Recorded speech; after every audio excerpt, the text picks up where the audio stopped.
মালগাড়ি ধাক্কা মারার পরে পিছনের যে বগিটি সেটা একেবারে ওপর থেকে প্রায় 20 থেকে 30 ফুট ওপর থেকে ছিটকে পড়ে।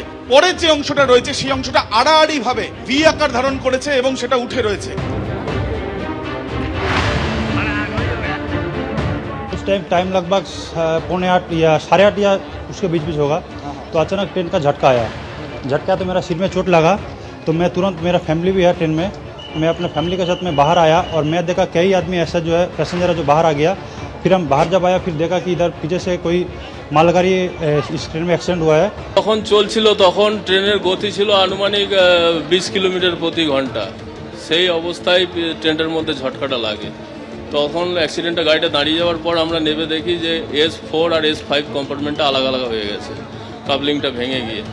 তারপর যত পিছনের দিকে এগিয়ে এসে দেখি যে A1 যে এসি 2 টিয়ারটার পিছনের যে জেনারেল কম্পার্টমেন্টের লাইনচ্যুত হয়ে গেছে এবং তার পিছনের কম্পার্টমেন্টগুলো আলাদা হয়ে গিয়ে একটা দুটো কম্পার্টমেন্ট এদিকে মানে জরাজীর্ণ অবস্থায় চলে এসছে। আমরা তখন বসেছিলাম, চা খাচ্ছিলাম, পেছন থেকে একটা ধাক্কা লাগলো। তারপর দরজা থেকে বেরিয়ে দেখি যে একটা পিছন থেকে মালগাড়ি এসে মেরে দিয়েছে। বেরিয়ে দরজা থেকে দেখলাম যে পেছন থেকে গাড়িটা ধাক্কা নিয়েছে আর দুটো কামরা একদম উপরে উঠে গেছে। 3টে অংশ ট্রেনের, সেটা শুধুমাত্র এই যে বগি অংশ, জেনারেল বগি, সেগুলোও কিন্তু উল্টে গেছে। শুধু তাই নয়, তার সঙ্গে এই মালগাড়ির একটা বেশ কিছু মালগাড়ির যে মালগাড়ির এই যে দেখা যাচ্ছে যে কন্টেনার, সেগুলোও কিন্তু 3 থেকে 4-এর বেশি, যেগুলো আমরা দেখলাম যে ডিরেলড হয়েছে, অর্থাৎ লাইনচ্যুত অবস্থা হয়ে রয়েছে। সব মিলিয়ে এই যে পরিস্থিতি ভয়াবহ। এবং তার সঙ্গে আমরা দেখছি যে এখানে প্রশাসনের তরফ থেকে ডিএমজি এবং তার সঙ্গে যে NDRF এর টিম রয়েছে, দমকল রয়েছে এবং স্থানীয় পুলিশ প্রশাসন ছাড়াও আমরা দেখছি আর্মি তরফ থেকেও এখানে BSF আর্মি তারাও এখানে এসে পৌঁছেছেন। আরও একটি মৃতদেহ উদ্ধার হলো।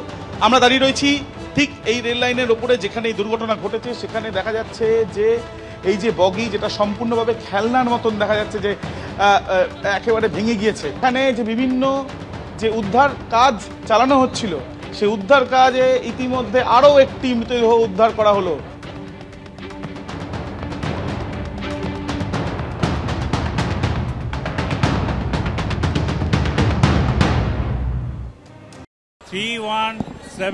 যে ট্রেনটি আমাদের দুর্ঘটনা হয়েছিল আজ সকালে আপনারা খবর পেয়েছিলেন, সেই ট্রেনটি ছেড়ে দিয়েছে, অ্যাক্সিডেন্ট সাইড থেকে রওনা দিয়েছে, সেটি শিয়ালদার উদ্দেশ্যে আসছে।